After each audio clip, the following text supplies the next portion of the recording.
آپ سبھی ناظرین کو فاطمہ وائس چینل میں دل کی گہرائیوں سے خوش آمدید اور خلوص برا سلام۔ بسم اللہ الرحمن الرحیم۔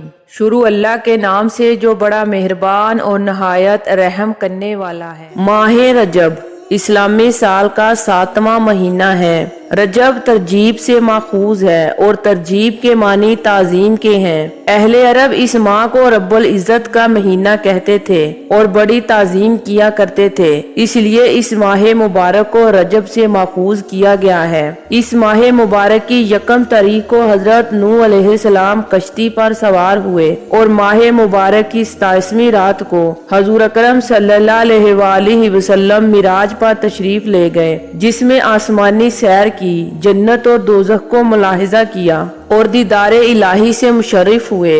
اس ماہ کی 28 تاریخ کو حضور اقدس صلی اللہ علیہ وآلہ وسلم کو مبعوث فرمایا گیا۔ اس ماہ مبارک میں اللہ تعالیٰ اپنے بندوں پر رحمت اور مغفرت کرتا ہے۔ اس میں عبادتیں مقبول اور دعائیں مستجاب ہوتی ہیں۔ زمانہ جاہلیت میں جو مظلوم مظالم کے لیے بد دعا کرنا چاہتا تھا، ماہ رجب میں بد دعا کرتا تاکہ وہ مقبول بارگاہی الہی ہو جائے۔ ماہ رجب ان 4 مہینوں میں سے ایک ہے جن کا ذکر قرآن مجید میں آیا ہے۔ حضور اقدس صلی اللہ علیہ وآلہ وسلم نے ارشاد فرمایا، رجب اللہ تعالیٰ کا مہینہ اور شعبان میرا اور رمضان میری امت کا مہینہ ہے۔ حضور اکرم صلی اللہ علیہ وآلہ وسلم نے ارشاد فرمایا، بے شک رجب عظمت والا مہینہ ہے، اس میں نیکیوں کا ثواب 2 گنا ہوتا ہے۔ جو شخص رجب کا ایک دن کا روزہ رکھے گا گویا اس نے سال بھر کے روزے رکھے۔ ماہ رجب کی فضیلت باقی مہینوں پر ایسی ہے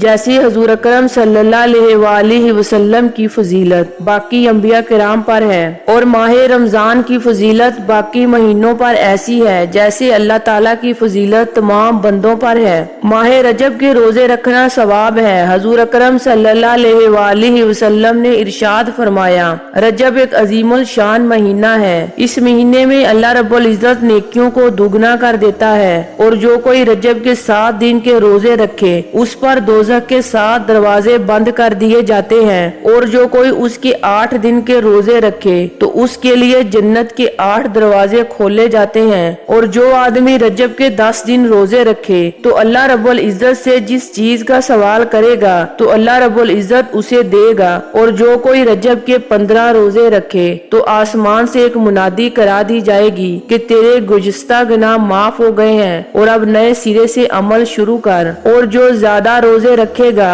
اسے اللہ رب العزت بہت زیادہ دے گا۔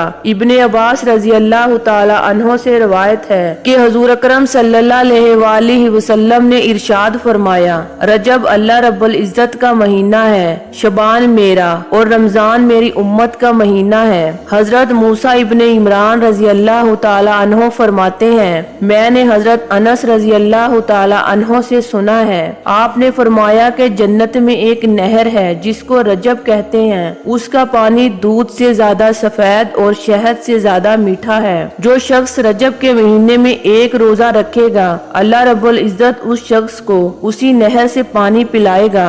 رجب آفات کے ترک، شعبان عبادات کے استعمال اور رمضان کرامات کی انتظار کا مہینہ ہے۔ بس جس نے آفات کو ترک نہ کیا، عبادت سے تعلق نہ جوڑا اور کرامات کا انتظار نہ کیا، وہ اہل باطل میں سے ہے۔ آپ نے مزید فرمایا کہ رجب کھیتی کا مہینہ ہے، شعبان پانی دینے کا مہینہ اور رمضان کھیتی کاٹنے کا مہینہ ہے۔ ہر وہ شخص جو بوتا ہے کاٹتا ہے اور اپنے عمل کا بدلہ پاتا ہے۔ حضرت سلیمان فارسی رضی اللہ تعالیٰ عنہ فرماتے ہیں، میں نے حضور اقدس صلی اللہ علیہ وآلہ وسلم سے سنا، آپ نے ارشاد فرمایا، جس نے رجب کا ایک روزہ رکھا گویا اس نے 1000 سال کا روزہ رکھا، اور اللہ رب العزت اس کے بدن پر ہر بال کے بدلے 1000 نیکی لکھ دیتا ہے، 1000 درجے بلند کرتا ہے اور اس کے 1000 گناہ مٹا دیتا ہے۔ محترم ناظرین اکرام، رجب کا مہینہ رواں دواں ہے، جتنا ممکن ہو سکے کے اس میں اللہ تعالیٰ کی عبادت کریں، روزے رکھیں، اللہ تعالیٰ سے اپنے گناہوں کی معافی مانگیں، نیک اعمال کریں، اپنے لیے اور امت مسلمہ کے لیے دعا کریں۔ اس امید کے ساتھ اجازت چاہتی ہوں کہ آج کی ویڈیو آپ کو پسند آئی ہوگی۔ ویڈیو کو لائک اور شیئر ضرور کیجیے گا۔ اسلامک ویڈیو دیکھنے کے لیے ہمارے چینل کو سبسکرائب کریں